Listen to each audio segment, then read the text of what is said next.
ఈ రోజు ఈ సమస్యకి కారణం 2019-24 మధ్య జరిగిన భూ కబ్జాలు, ఇతరత్ర రీసర్వే పేరుతో పెట్టిన ఇబ్బందులు.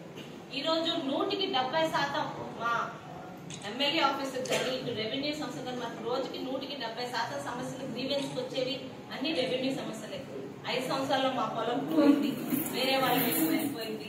గత 5 సంవత్సరాల్లో పోయి మీకు ఇబ్బందులు పడితే దయచేసి ఇక్కడికి వచ్చి ఉన్న మీ వివరాలు ఇవ్వగలిగితే వాళ్ళు 10-15 రోజుల లోపల క్లియర్ చేస్తారు. అటువంటిది ఏదైనా మీకు క్లియర్ అవ్వకుండా ఉంటే వాళ్ళ లెవెల్ లోపల క్లియర్ చేయకపోతే దయచేసి పార్టీ ఆఫీస్కి వచ్చి నన్ను సంప్రదించండి.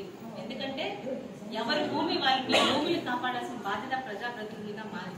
మీ ఆస్తులనే మీకు కాపాడలేకపోతే మేము ఇక్కడ ఉండి కూడా పని చేయలేదు. మీరు కూడా నిజాయితీగా మాకు సహకరిస్తారని మరి ఉపన్యాసాలు ఇవ్వడానికి రాలేదు. ఇది ఒక మంచి కార్యక్రమం. ఈ కార్యక్రమాన్ని మాత్రం విజయవంతం మీ సహకారంతో ఇక్కడున్న నాయకులు రెవెన్యూ అధికారుల సహకారంతో విజయవంతం చేసి మళ్ళీ మాకు గ్రీవెన్స్లు అన్నవి రెవెన్యూ నుంచి రాకుండా ఉంటాయని కోరుకుంటున్నాను. ఎవరన్నా ఏదన్నా మాట్లాడదలుచుకుంటే దయచేసి గ్రామస్తుల నుంచి మాట్లాడండి.